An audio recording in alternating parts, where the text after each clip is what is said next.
Hello again, my name's Pete. Welcome to the Mountain State Moto channel.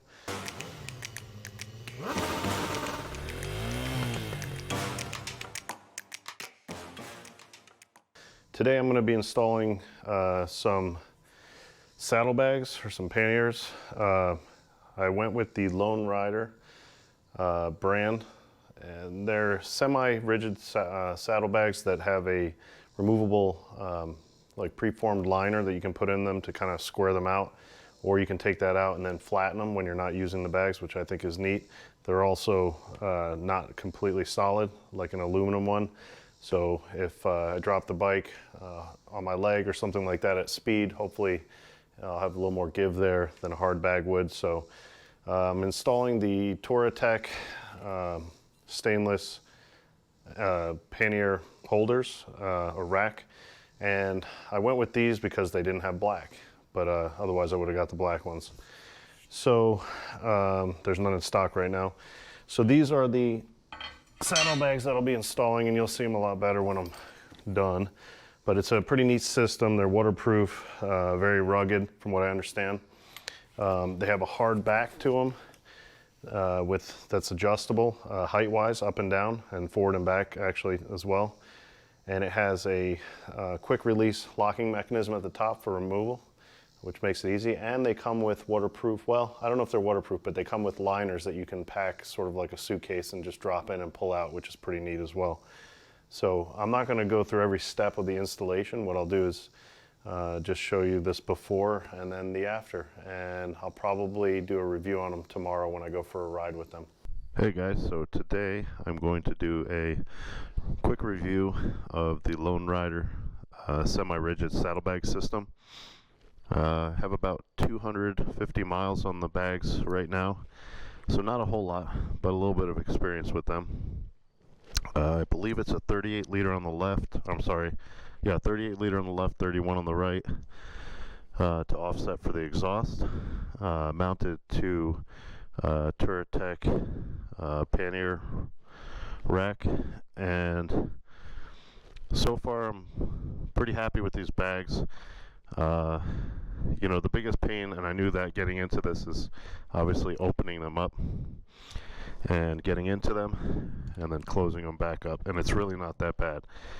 For the type of bag design is to be expected. You have a neat little latch here which keeps or gives you the ability to put a padlock in here, which it comes with, so you can lock them, and then you unfold this, and it seems waterproof, but there is holes in the bottom for drainage. Probably can't really see in there too well, but it comes with waterproof, these red bags or liners that you can put inside of there to keep whatever you have dry. So I'm going to take the bike out for a little ride right now and talk a little bit more about the bags.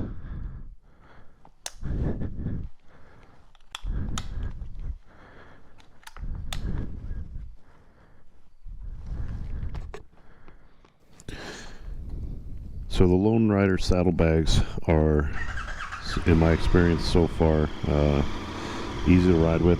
I can't tell that they're there despite large surface area on the front. Really can't tell any extra drag or notice any extra drag by having them on the bike. They're very light, of course. They have a metal back plate, but they're probably comparable to an aluminum pannier. On top of that, I did go on a ride about a week ago, and I dropped the bike at slow speed. I stalled in first on a hill, like on a side slope, and I didn't have my crash bars on the bike yet, or the engine guard, and the bike fell over on its left side, so the opposite side of the exhaust. The left side bag essentially crushed or took all of the force of the bike falling over, which again was almost at zero forward speed. But amazingly, I barely had any scratches on the lower fairing on the left side, and a little bit on the outside of the handlebar or the hand grip guard. But they did an amazing job absorbing that impact. And what happened was the plastic preform liner that's inside essentially took the brunt of it. And once I got the bike back up and opened the bag up, all I had to do was press it back out and it took its original shape again. Really protected the bike. There weren't even any scuffs on the outside of the bag. Once I wiped those off, you couldn't even tell that the bag had been subjected to that sort of force. So I was very impressed with that, and the fact that none of the mounts or anything seemed to have any trauma from that experience. So far impressed with the capacity of the bag as well. I'm able to put a lot of stuff in there. Like I said at the beginning of the video, it's a little time consuming to get in and out of the bag, and actually the other day I left the house and I left the bag open, which is just stupid, but went down the road and heard some flapping and straps were hanging out and stuff like that, but no issues. Pulled over, resecured the bag, and it's I think a really good looking bag. It's a very tough material. I'm not sure what it's made out of. It's sort of a canvasy, probably waterproof material, but for $1,000, which is what I paid for them essentially, and the engineering that's gone into these things, I think they're a very good deal. Hope this video helps.